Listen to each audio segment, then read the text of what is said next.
have faced a deficit in our budget. Just in 2007, my very first year, we had a modest surplus, and then we went into a recession, and we've faced deficits ever since until this year.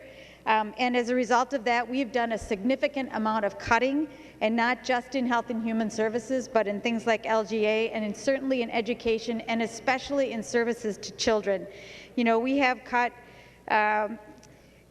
things like TANF, temporary assistance for needy families, and we've refinanced that and spent it on other things. So low-income families with children, we have cut and refinanced TANF. We have significant waiting lists on things like Head Start and child care assistance, although Representative Dean is making a little nick at that right now in the Health and Human Services bill. I think there are about 5,500 families waiting for child care assistance. And we often talk about how important it is that we focus on the children of Minnesota, and that's one of the reasons that we run for the legislature. But too often our rhetoric doesn't match our action. Too often our action means we're leaving kids behind. And so here we are now, you know, with the surplus. And we know that we've had a decade's worth of deficits, and we've seen lots of services to children cut.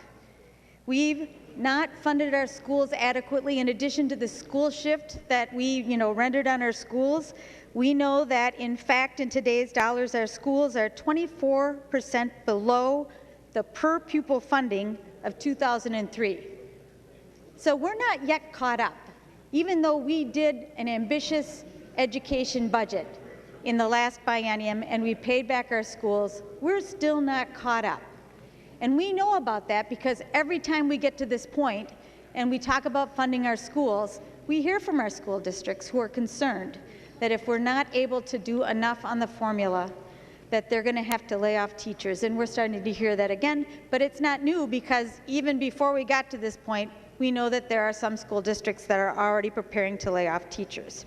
So here we are with the surplus on the night before the last night of the session, talking about an education bill. And I want to recall what Speaker Doudt said in April when we were talking about education. He put this in a press release. He said, "Since day one, we've set out to ensure every child, regardless of zip code, receive a world-class education." And that made me feel really good because I thought, finally, with a surplus and a sturdy budget, this legislature is going to work together to really focus on our kids. And if we're going to focus on our kids, let's make sure they're getting a world-class education, and let's finally really get after that thing that we're a little embarrassed to talk about in Minnesota, that achievement gap, right?